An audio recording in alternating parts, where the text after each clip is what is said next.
Hello viewers, welcome to my channel online study with Bhavesh. आज के इस वीडियो में हम बात करने वाले हैं अतिव्यापन के बारे में। अतिव्यापन के बारे में तो चलिए स्टार्ट करते हैं। देखिए, जो आपका अतिव्यापन होता है वो सदैव किसके मध्य होता है? कक्षकों के मध्य होता है। आपके कक्षक कितने प्रकार के होते हैं? एक एस कक्षक होता है, पी कक्षक होता है, एक एस उपकोष होता है, पी उपकोष होता है, एक डी उपकोष होता है और एक एफ उपकोष होता है। तो एस उपकोष में एक कक्षक उपस्थित होता है, पी उपकोष में 3 कक्षक उपस्थित होते हैं, डी उपकोष में कितने कक्षक उपस्थित होते हैं? 5 कक्षक उपस्थित होते हैं। और जो आपका एफ उपकोष रहता है उसमें कितने कक्षक उपस्थित रहते हैं? उसमें रहते हैं 7 कक्षक उपस्थित रहते हैं। तो ये जो आपको कक्षक दिख रहे हैं, इन्हीं कक्षकों के मध्य क्या होता है? आपका अतिव्यापन होता है। तो सर्वप्रथम अतिव्यापन किनके मध्य होता है? अतिव्यापन उपकोषों में उपस्थित कक्षकों के मध्य होता है। पहली बात। अब बात आती है अतिव्यापन होता क्या है? अतिव्यापन का अर्थ होता है कि माना ये आपका एक हो गया एस कक्षक और ये हो गया आपका एक पी कक्षक। अब जब 2 एस कक्षक ऐसे आपस में मिल जाएंगे, जब 2 कक्षक ऐसे आपस में मिल जाएंगे तो इसे हम किसका नाम देते हैं? आपका अतिव्यापन। तो अतिव्यापन का अर्थ क्या होता है? जब 2 कक्षक आपस में एक दूसरे से मिलते हैं, घुलते हैं, तो इस चीज को क्या कहा जाता है? हमें अतिव्यापन कहा जाता है। ओके। अब जो आपका अतिव्यापन होता है, अतिव्यापन केवल अयुग्मित इलेक्ट्रॉन वाले कक्षकों के मध्य होता है। अयुग्मित इलेक्ट्रॉन वाले कक्षकों के मध्य होता है, केवल जिनमें कि अयुग्मित इलेक्ट्रॉन होंगे। माना ये आपका एक एस कक्षक है और ये आपका पी कक्षक है। अब यदि इसमें अयुग्मित इलेक्ट्रॉन है और इसमें भी अयुग्मित इलेक्ट्रॉन है तो इसका मतलब ये है कि इन दोनों कक्षकों के मध्य अतिव्यापन हो सकता है। लेकिन यदि 2 इलेक्ट्रॉन रहते हैं, ऐसे 2 इलेक्ट्रॉन रहते हैं तो इनके मध्य अतिव्यापन संभव ही नहीं है, क्योंकि अतिव्यापन के लिए आवश्यक है कि जो भी आपके कक्षक है इन सभी में से उनमें कैसे हो? केवल एक ही इलेक्ट्रॉन हो, वो ऐसे युग्म में ना हो। यह है अतिव्यापन की पहली शर्त। अतिव्यापन की दूसरी शर्त क्या है? कि माना चलिए जो है आपके जो दोनों कक्षक है जिनके मध्य अतिव्यापन होने वाला है, जो आपस में मिलने वाले हैं, उनके इसमें एक एक अयुग्मित इलेक्ट्रॉन है। लेकिन उसके लिए एक शर्त है कि अयुग्मित इलेक्ट्रॉन जो होंगे वो विपरीत चक्रण के होने चाहिए। अर्थात एक यदि ऐसा है तो एक ऐसा होना चाहिए, ऐसा होना चाहिए। जैसे आपने ले लिया एक एस कक्षक और दूसरा ले लिया पी कक्षक। अब एक में भी अयुग्मित इलेक्ट्रॉन है और इसमें भी अयुग्मित इलेक्ट्रॉन, लेकिन क्या ये विपरीत चक्रण वाले हैं? बिल्कुल नहीं है। तो इनके मध्य अतिव्यापन संभव ही नहीं है। अतिव्यापन कब संभव होता है? जब आपके अयुग्मित इलेक्ट्रॉन भी हो, साथ ही साथ उन दोनों अयुग्मित इलेक्ट्रॉन का क्या हो? विपरीत चक्रण भी हो। यह है पहली शर्त आपके अतिव्यापन की। अतिव्यापन के लिए विपरीत चक्रण वाले, देखिए विपरीत चक्रण वाले अयुग्मित इलेक्ट्रॉन होने चाहिए कक्षकों में। दूसरी शर्त क्या है? कि इनके जो होने चाहिए अभिविन्यास, क्या होने चाहिए? इनके अभिविन्यास होने चाहिए। वो कैसे होने चाहिए? समान होने चाहिए। अभिविन्यास कैसे होने चाहिए? समान होने चाहिए। आगे जब हम प्रकार पढ़ेंगे तो आप समझ जाएंगे आसानी से कि अभिविन्यास का क्या अर्थ है। तो आपका अतिव्यापन क्या होता है? सर्वप्रथम अतिव्यापन सदैव कक्षकों के मध्य होता है। एस उपकोष, पी उपकोष, डी उपकोष, एफ उपकोष में जितने भी कक्षक है उनके मध्य होता है आपका अतिव्यापन। अतिव्यापन का क्या अर्थ होता है? कि जब कोई भी आपके 2 कक्षक मिलते हैं, चाहे तो आपका पी और डी भी मिल सकते हैं, चाहे तो आपके एस और पी मिल सकते हैं, जब कोई भी 2 उपकोष में उपस्थित कक्षक आपस में मिलते हैं, इस प्रकार से घुलते हैं, तो क्या होता है? आपका अतिव्यापन होता है। अतिव्यापन के लिए क्या क्या शर्त आवश्यक है? कि आपके कक्षकों में अयुग्मित इलेक्ट्रॉन होने चाहिए, विपरीत चक्रण वाले, और अभिविन्यास क्या होना चाहिए? समान होना चाहिए। अब बात करने वाले हैं अतिव्यापन के प्रकार के बारे में। क्या? अतिव्यापन के प्रकार के बारे में। देखिए, अतिव्यापन 3 प्रकार के होते हैं। पहला अतिव्यापन होता है एसएस अतिव्यापन, दूसरा होता है आपका एसपी अतिव्यापन, और तीसरा होता है आपका पीपी अतिव्यापन। तो आपके अतिव्यापन कितने प्रकार के होते हैं? 3 प्रकार के होते हैं। एक होता है आपका एसएस अतिव्यापन, एक होता है एसपी अतिव्यापन और एक होता है पीपी अतिव्यापन। तो हम पहले पढ़ेंगे आपका एसएस अतिव्यापन। क्या एसएस अतिव्यापन क्या होता है आपका? देखिए, एसएस अतिव्यापन का अर्थ क्या होता है? कि जब एस उपकोष में उपस्थित जो कक्षक है आपस में मिलते हैं, जो एस उपकोष रहता है उसका आकार कैसे रहता है? आपका गोलाकार रहता है, बिल्कुल। एस उपकोष का आकार कैसे होता है, गोलाकार रहता है। तो जब एक आपका एस उपकोष का कक्षक और ये रहेगा आपका दूसरा एस उपकोष का कक्षक, जब ये दोनों आपस में मिलेंगे इस प्रकार से, तो ये दोनों आपस में मिल गए, तो यहाँ जो अतिव्यापन होगा वो कौन सा होगा, आपका एस एस अतिव्यापन हो। क्यों होगा, क्योंकि इसमें क्या हुआ है, एस एस जो उपकोष के जो कक्षक है उनका क्या हुआ है, आपका अतिव्यापन हुआ है, अर्थात तो ये क्या हुआ, एक दूसरे से मिले हैं, तो यहाँ जो अतिव्यापन हुआ है वो क्या कहलाएगा, आपका एस एस अतिव्यापन।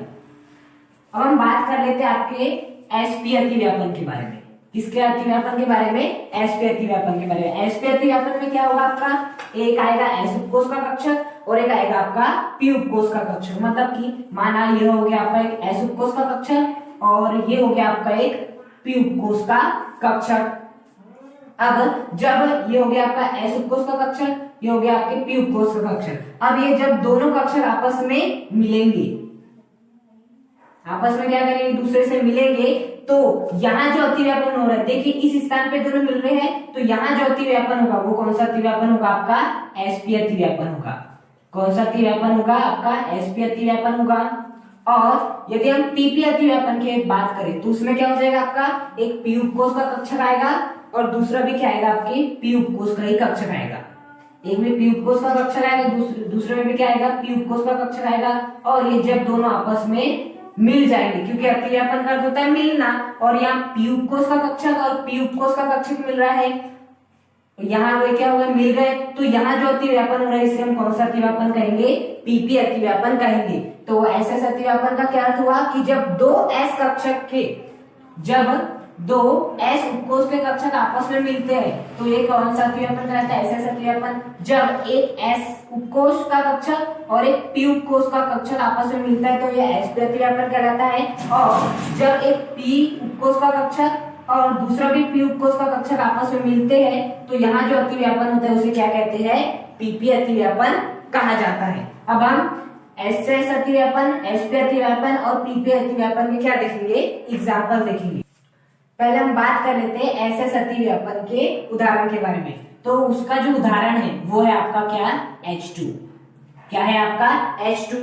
यदि हम H2 की बात करें तो H2 किस प्रकार से मिला है, H और हाइड्रोजन के कितने के मध्य कौन सा बना है, आपका बना होगा एकल बंध बना होगा, तब आपका क्या बना, आपका H2 बना। अब हम लिखेंगे हाइड्रोजन का इलेक्ट्रॉनिक विन्यास। हाइड्रोजन का इलेक्ट्रॉनिक विन्यास कितना होता है, 1s1। दूसरे हाइड्रोजन का भी कितना हो जाएगा, 1s1। ओके।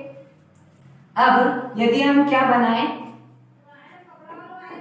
ये हो गया आपका एक एस उपकोष और उसके अंदर एक इलेक्ट्रॉन, और ये हो गया आपका इस हाइड्रोजन का एक उपकोष और उसके अंदर हमने रख दिए एक इलेक्ट्रॉन।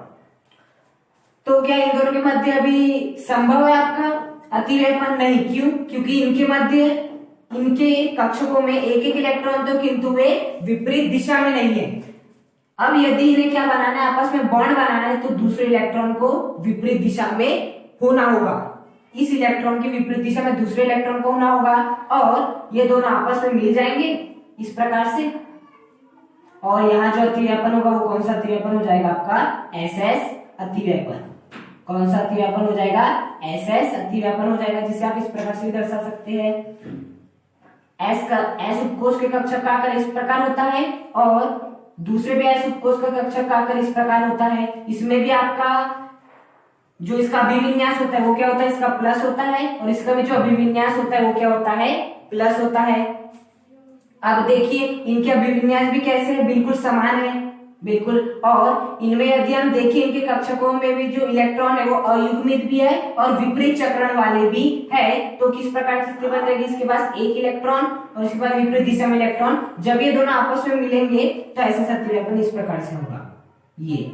और देखिए यहाँ जहां ये मिल रहे हैं वहां एक इलेक्ट्रॉन इसका आया, एक इलेक्ट्रॉन इसका आया, दोनों आपस में मिल गए, ये भी प्लस, अभिविन्यास भी समान, अयुग्मित इलेक्ट्रॉन भी आ गए, वो भी विपरीत चक्र वाले। तो यहाँ जो अतिव्यापन हुआ है वो कौन सा अतिव्यापन हुआ है, आपका ऐसा अतिव्यापन, क्योंकि एक एस उपकोष का कक्षक और दूसरा एस उपकोष का कक्षक। तो आपके ऐसे अतिव्यापन का एक प्रमुख उदाहरण कौन सा, आपका H2 हो गया। अब हम बात कर लेते हैं आपके पी sp अतिव्यापन के एग्जांपल के बारे में। तो sp अतिव्यापन का जो एग्जांपल है वो क्या है आपका, इसका एग्जांपल था H2, इसका जो एग्जांपल है वो है आपका HCl। इसके लिए भी हम क्या करेंगे, जो आपका H है और Cl का क्या लिखेंगे, इलेक्ट्रॉनिक विन्यास लिखेंगे। अब यदि इसका इलेक्ट्रॉनिक विन्यास लिखे तो इसका कितना होता है 1s1, क्लोरीन का परमाणु का नाम होता है 17, तो उसके हिसाब से इलेक्ट्रॉनिक विन्यास हो जाएगा 1s2 2s2 2p6 3s2 3p5। ये हो जाएगा आपका 1s2 2s2 2p6 3s2 3p5, कुल हो गए 17। यदि हम इसके लिए कक्षक बनाए तो किस प्रकार बनेगा, ये हो गया आपका s उपकोष का कक्षक और इसमें कितने इलेक्ट्रॉन, आपका एक इलेक्ट्रॉन मौजूद है। अब हम बनाएंगे इनके लिए कक्षक, तो इस 1s के लिए बनाएंगे तो आपके s कक्षक जो होता है उसमें केवल एक ही कक्षक रहता है और उसमें हमें कितने इलेक्ट्रॉन भरने हैं, 2 भरने, वो भी भर दिए। ये जो आपका दूसरा भी ऐसे उपकोष है तो इसमें भी कितने इलेक्ट्रॉन भरने, 2 भरने, वो भी भर दिए। जो आपका पी उपकोष है उसमें कितने डब्बे होते हैं, 3 डब्बे होते हैं, तो इन तीनों डब्बों में हमें कितने भरने, 6 इलेक्ट्रॉन भरने, तो इस प्रकार हम भर देंगे आपके इलेक्ट्रॉन, 6 इलेक्ट्रॉन भर गए। अब हमें भरना है 3s में, तो 3s मतलब कि एक प्रकार से s, और s का s उपकोष में कक्षक कितने रहते हैं, एक ही रहता है और इसमें कितने भरने हैं, हमें 2 इलेक्ट्रॉन भरने हैं। अब बात आती है आपकी 3p5 की, जो आपका p है, जो आपका क्या है, आपका p है, उसमें कितने कक्षक रहते हैं, 3 कक्षक रहते हैं और उसमें हमें 5 इलेक्ट्रॉन को भरना है, तो 1 2 3 4 5। ओके, तो इस हाइड्रोजन का भी यदि हम देखें तो बाह्यतम कोश का एक इलेक्ट्रॉन क्या है, अयुग्मित है, इसका भी कैसा है, एक इलेक्ट्रॉन कैसा है, अयुग्मित है। तो यहाँ का आपका s उपकोष जो कि आपका 1s1 है और यहाँ से आपका p उपकोष जो कि क्या है, आपका 3p5 है, अर्थात 1s1 अर्थात s की आकृति इस प्रकार से हो जाती है, 3p5 वाला इस 3 का कोई अस्तित्व रहता है, इस p अर्थात ये हो गया आपका p। और हम जानते जो आपका ये होता है आपका क्या, s उपकोष के जो कक्षक रहता है उसका जो अभिविन्यास होता है वो कितना होता है, प्लस होता है, और इसका भी इसका जो इस साइड का जो विन्यास रहता है वो कितना होता है, प्लस होता है, और इस साइड का कितना होता है, माइनस होता है। कैसे, जैसे कि हम बात करें आपका ये हो गया आपका, यदि हम देखें तो ये एक्स अक्ष, वाई अक्ष और ये आपका कौन सा है, जेड अक्ष। तो इस दिशा में जो भी वैल्यू आती है वो किस में आती है, प्लस में आती है, जैसे कि 1 2 3। और यदि इस दिशा में बात करें तो -1 -2 -3। तो उसी प्रकार यहाँ पर भी होता है कि जो आपका पी उपकोष है कितने प्रकार के, 3 होते हैं, एक px, एक py और एक होता है आपका pz। px की आकृति किस प्रकार होती है, जो होती है आपकी px की जो आकृति होती है वो होती है इस प्रकार से, क्यों, क्योंकि x यहाँ पे आसानी से बन जाएगा। जो आपकी py की आकृति होती है वो इस प्रकार की, क्यों, क्योंकि यहाँ पे y अक्ष में बन जाता है। और जो आपकी z अक्ष की आकृति होती है वो कुछ इस प्रकार से होती है, क्योंकि वो यहाँ पर आपका p उपकोष आसानी से बन जाएगा। तो आपके p उपकोष के जो कक्षक रहते हैं वो 3 प्रकार होते हैं, px py pz। और जो होते हैं जैसे कि यहाँ होता है आपका +1 +2 +3 और -1 -2 -3, उसी प्रकार जो आपके p उपकोष भी रहते हैं उसमें भी 2 प्रकार की वैल्यूज आती है, एक आती है प्लस और एक होती है माइनस।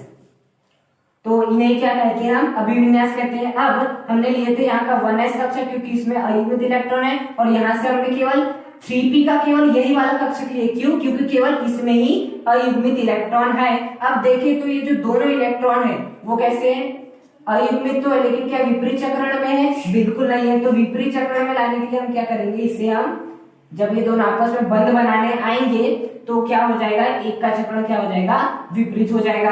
अब इनके कैसे अभिविन्यास भी समान है, ये भी प्लस है, ये भी प्लस है। अब यदि ऐसी स्थिति रहती है कि ये प्लस और ये आपका px, ये रहता माइनस, ये रहता प्लस, तो यहाँ पर अतिव्यापन संभव नहीं होता, क्यों, क्योंकि आपके अभिविन्यास समान होना चाहिए। जैसे कि यहाँ है प्लस प्लस तो अतिव्यापन होगा, यहाँ देखिए माइनस प्लस है तो यहाँ अतिव्यापन संभव नहीं है, यहाँ अतिव्यापन संभव नहीं है। इस जो 1s1 है उसमें एक इलेक्ट्रॉन और इस 3p5 के ये वाले कक्षक में विपरीत दिशा में ये वाले इलेक्ट्रॉन, जब अयुग्मित इलेक्ट्रॉन भी है, इनके चक्रण भी विपरीत है और इनके अभिविन्यास भी कैसे समान है, तो आपस में क्या कर लेंगे, अतिव्यापन कर लेंगे। इसके पास था आपका एक इलेक्ट्रॉन, सॉरी इसके पास था एक आपका इलेक्ट्रॉन, ऐसा इलेक्ट्रॉन, और इसके पास था ऐसा इलेक्ट्रॉन। जब ये दोनों आपस में मिल गए तो यहाँ कुछ इस प्रकार से व्यवस्थित हो गए। और ये हो गया आपका प्लस और ये भी रहेगा आपका प्लस। तो ये जो अतिव्यापन हुआ है वो कौन सा अतिव्यापन हुआ है? sp अतिव्यापन हुआ है। pp अतिव्यापन का एग्जांपल है आपका Cl2। Cl2 का अर्थ है एक Cl दूसरा Cl, इस प्रकार से उन्होंने क्या बनाए? बंध बनाए। ओके, और हमेशा याद रखिए ना, अतिव्यापन जो होता है वो क्यों होता है? ताकि दो परमाणु क्या बना सके? आपस में बंध बना सके। जब भी दो परमाणु के मध्य क्या बनता है? आपका बंध बनता है। जब भी दो परमाणु के मध्य बंध बनता है तो बंध बनने से पहले क्या होगा? आपका अतिव्यापन होगा, और अतिव्यापन के बाद ही आपके क्या बनेंगे? बंध बनेंगे। जैसे यदि हम Cl2 की बात करें तो ये दोनों क्या कर रहे हैं? आपस में बंध बना रहे हैं। तो बंध बनाने से पहले इन्हें इनके कक्षकों का क्या करना पड़ेगा? मिलाना पड़ेगा, अर्थात अति व्यापन करना पड़ेगा। और जैसे अति व्यापन हुआ तो क्या बन जाएगा? आपका बंध बन जाएगा। तो ये जो बंध बना इसके पहले अति व्यापन हुआ है, तो हम उसी की हम चर्चा करेंगे। तो अति व्यापन हम क्यों पढ़ते हैं? क्योंकि बंध बनता है। अब ये क्लोरीन का देख लेते हैं, इलेक्ट्रॉन विन्यास कितना होता है इसका? 1s2 2s2 2p6 3s2 3p5, ये होता है आपका पहले क्लोरीन का। दूसरे क्लोरीन का भी क्या हो जाएगा? 1s2 2s2 2p6 3s2 3p5। हम केवल इस क्लोरीन के बाह्यतम कोष की बात करेंगे और इस क्लोरीन के भी बाह्यतम कोष की बात करेंगे। तो इस क्लोरीन का बाह्यतम कोष क्या है? 3s2 3p5, और इस क्लोरीन का बाह्यतम कोष क्या है आपका? 3s2 3p5। अब हम इनके कक्षकों को क्या कर देते हैं? प्रदर्शित कर देते हैं। यदि हम बात करें 3s में, तो 3s का मतलब आपका s, और जो आपका s उपकोष में कितने कक्षक होते हैं? केवल एक ही होता है। यदि हम बात करें p उपकोष में, तो p उपकोष में कितने कक्षक होते हैं? 3 कक्षक होते हैं। और हमें इस s उपकोष में कितने इलेक्ट्रॉन भरने? s उपकोष के कक्षक में कितने इलेक्ट्रॉन भरने? 2 भरने। तो हमने इस प्रकार से भर दिए। इस p उपकोष में के कक्षकों में कितने इलेक्ट्रॉन भरने? 5 इलेक्ट्रॉन भरने। तो 1 2 3 4 और ये 5। ओके, इसी प्रकार यहाँ से भी, इसी प्रकार यहाँ भी हो जाएगा आपका। यहाँ 2 इलेक्ट्रॉन हो जाएंगे, और यहाँ कितने हो जाएगा आपका? 1 2 3 3 4 5। यहाँ भी देखिए एक इलेक्ट्रॉन आपका अयुग्मित है। इस जो 3p कक्षक है उसका भी एक कक्षक में अयुग्मित इलेक्ट्रॉन है। इस 3p के भी अंतिम जो कक्षक है उसमें भी क्या है? आपका अयुग्मित इलेक्ट्रॉन है। तो इस 3p जो कक्षक है इसमें भी बाह्यतम कोष में एक अयुग्मित इलेक्ट्रॉन है, और इसके भी जो बाह्यतम कोष था उसका जो उपकोष था p, उसका जो कक्षक था, जो अंतिम कक्षक, उसमें भी क्या था? अयुग्मित इलेक्ट्रॉन था। अब इन्हें क्या बनाना है? आपस में बंध बनाना है। तो एक का चक्रण क्या कर देंगे? हम विपरीत कर देंगे। तो देखिए इसका भी आपका p है, और इस क्लोरीन का भी हमने p ही लिए है, तो हम आपका p बना लेते हैं इस प्रकार से, और ये आपका दूसरा p।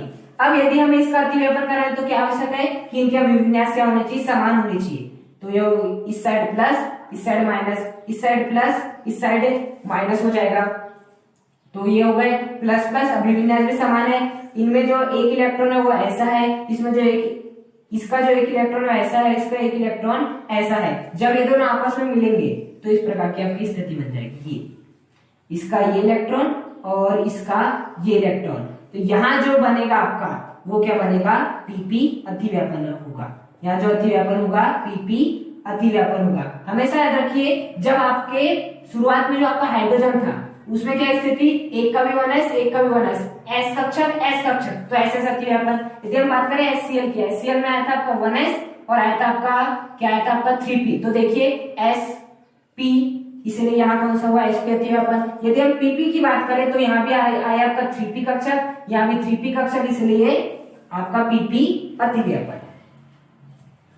अब हम बात कर लेते हैं आपके धनात्मक अतिव्यापन, ऋणात्मक अतिव्यापन और शून्य अतिव्यापन के बारे में। क्या होते हैं धनात्मक अतिव्यापन, क्या होते हैं ऋणात्मक अतिव्यापन, और क्या होते हैं आपके शून्य अतिव्यापन। जैसे कि माना ये हो गया आपका S उपकोष का कक्षक, और ये हो गया आपका S उपकोष का कक्षक। अब क्या किए? इन दोनों ने अतिव्यापन कर लिया। तो अतिव्यापन के बाद की स्थिति कुछ इस प्रकार से बन जाएगी आपकी। ये भी होगा प्लस, ये भी हो जाएगा प्लस। तो इस प्रकार का अतिव्यापन क्या कहलाता है? आपका समाक्ष अतिव्यापन। सेकंड एग्जांपल क्या हो जाएगा इसका ही? यदि हम बात करें ये आपका एक पी उपकोष के का कक्षक, ये प्लस माइनस, और ये दूसरे आपके पी उपकोष का कक्षक, ये प्लस और ये माइनस। अब जब ये दोनों क्या करेंगे, अतिव्यापन करेंगे, तो आपकी स्थिति कुछ इस प्रकार से बन जाएगी।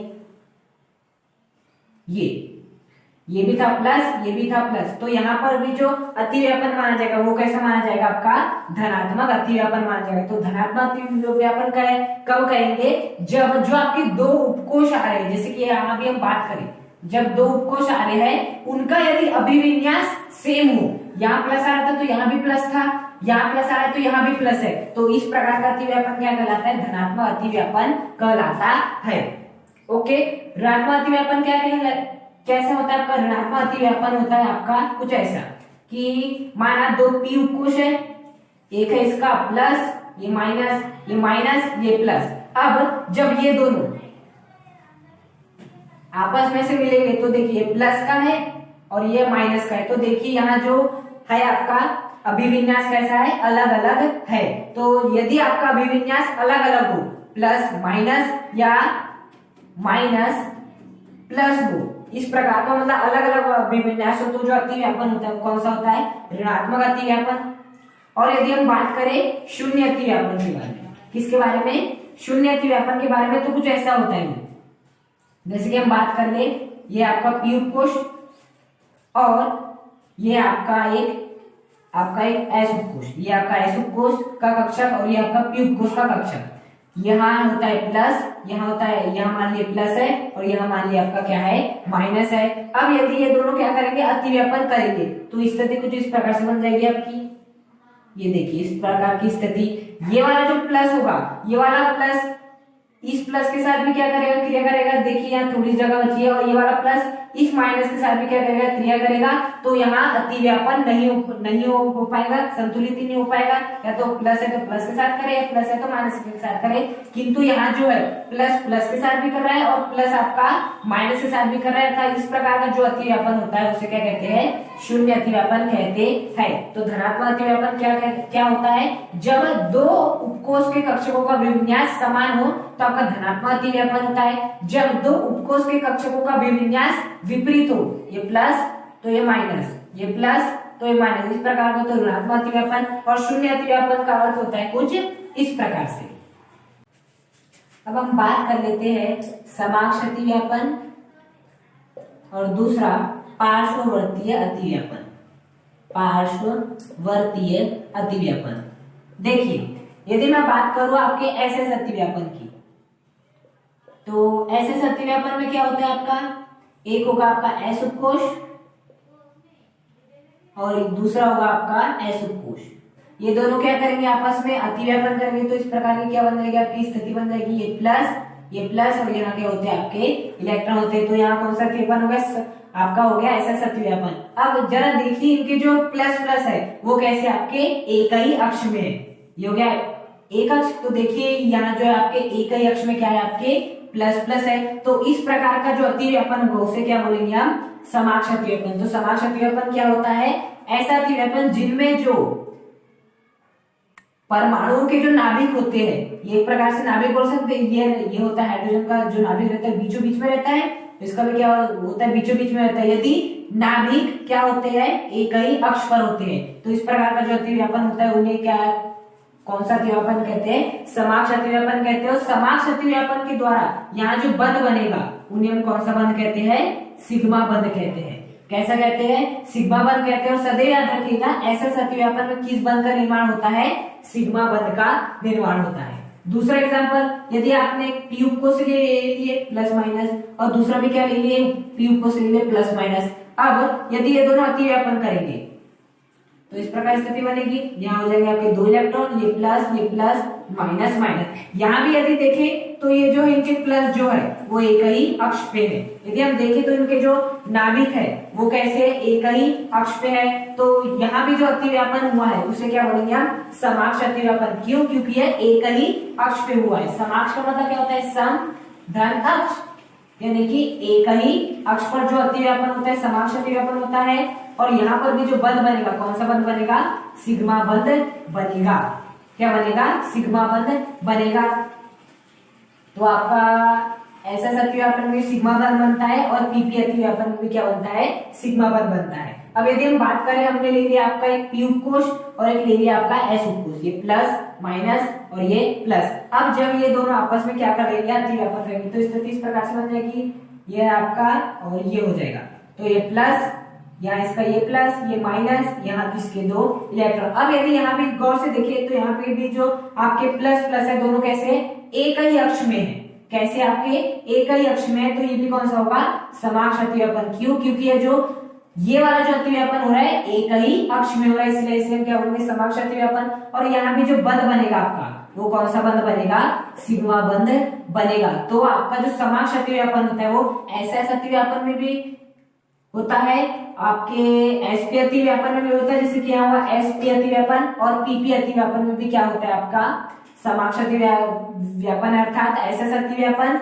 आपका एसपी अतिव्यापन और पीपी अतिव्यापन एक प्रकार से कैसे अतिव्यापन है, समाक्ष अतिव्यापन है। कैसे अतिव्यापन है, समाक्ष अतिव्यापन है। यदि कभी कई बार पूछ लिया जाता है कि एसएस अतिव्यापन, एसपी अतिव्यापन और पीपी अतिव्यापन किस प्रकार के अतिव्यापन है, तो किस प्रकार के समाक्ष अतिव्यापन है। और एसएस अतिव्यापन, एसपी अतिव्यापन, यदि हम पीपी अतिव्यापन की बात करें तो इन सब में क्या होता है, समाक्ष अतिव्यापन होता है। समाक्ष अतिव्यापन होने के कारण कौन से बंध का निर्माण होता है, सिग्मा बंध का निर्माण होता है। तो आपके एसएस अतिव्यापन, एसपी अतिव्यापन और पीपी अतिव्यापन में सिग्मा बंध का क्या होता है, निर्माण होता है। अब हम बात कर लेते हैं आपके पार्श्ववर्ती अतिव्यापन के बारे में। माना ये हो गया आपका पी वाई और दूसरा भी हो गया आपका पी वाई, क्योंकि जो आपका पी कोश होता है, पी आपका उपकोष रहता है, वो तीन प्रकार का होता है। एक होता है आपका पी एक्स, एक होता है आपका पी वाई और एक होता है आपका पी जेड। इस प्रकार से ये होता है P X, P Y, P Z. अब यदि एक पी वाई हो और दूसरा भी क्या हो आपका पी वाई हो, जब ये दोनों अतिव्यापन करेंगे तो कुछ आपका इस प्रकार से अतिव्यापन होगा, ये, और यहाँ प्लस माइनस प्लस माइनस। अब यदि हम गौर से देखें तो जब ये अतिव्यापन करेंगे तो हो जाएगा प्लस, ये भी हो जाएगा प्लस, ये हो जाएगा माइनस और ये भी क्या हो जाएगा माइनस। तो इस प्रकार का जो अतिव्यापन होता है, इसे किस प्रकार का अतिव्यापन कहते हैं, पार्श्ववर्ती अतिव्यापन कहते हैं। पार्श्ववर्ती ऐसा अतिव्यापन होता है जो कि पार्श्व तरीके से होता है। कैसे तरीके से होता है, पार्श्व तरीके से होता है, और ये एक ही अक्ष में नहीं होता है। एक ही अक्ष का मतलब होता है जैसे कि आपका, जैसे कि आपने यहाँ देखे थे, ये क्या हो रहा था आपके एक ही अक्ष में क्या हो रहा था, यहाँ भी प्लस था, यहाँ भी प्लस था। अब बात करें तो यहाँ भी प्लस है, लेकिन जो अक्ष होगा वो गुजरेगा यहाँ से, जो आपका अक्ष होगा वो गुजरेगा यहाँ से। चूंकि यहाँ भी प्लस है, यहाँ भी प्लस प्लस था, यहाँ भी प्लस प्लस था, तो यहाँ भी समाक्ष होना चाहिए, लेकिन यहाँ होता है पार्श्ववर्ती है, क्योंकि जो अक्ष होता है वो घूमता है यहाँ से, और जो जहां दोनों आपके प्लस प्लस मिल रहे हैं, माइनस माइनस मिल रहे हैं, वो अक्ष पर नहीं मिल रहे हैं। वो एक प्रकार से यदि हम देखें तो कहाँ पे मिल रहे हैं, आपके निरक्ष पे मिल रहे हैं। कहाँ पे मिल रहे हैं, निरक्ष पे मिल रहे हैं। तो ऐसा अतिव्यापन जिनमें जो एक ही अक्ष पर नहीं होता, अर्थात जो अक्ष पर नहीं होता, कौन सा अतिव्यापन कहलाता है, पार्श्व अतिव्यापन कहलाता है। हमेशा याद रखिएगा, पार्श्व अतिव्यापन जहां कहीं भी होता है तो वहां सदैव कौन से बंध का निर्माण होता है, आपके पाई बंध का निर्माण होता है। कौन से बंध का निर्माण होता है, पाई बंध का, जिसे हम पाई बॉन्ड भी कहते हैं। किस बंध का निर्माण होता है, आपके पाई बंध का निर्माण होता है। तो आज के इस वीडियो में अतिव्यापन क्या होता है, इसकी आवश्यकता में क्यों पड़ी, इसके प्रकार के बारे में पढ़े, फिर धनात्मक अतिव्यापन, ऋणात्मक अतिव्यापन, शून्य अतिव्यापन, और अंत में समाक्ष अतिव्यापन और विषमाक्ष या जिसे पार्श्ववर्ती अतिव्यापन भी कहते हैं। पार्श्ववर्ती अतिव्यापन को कौन सा अतिव्यापन भी कहते हैं, आपका विषमाक्ष।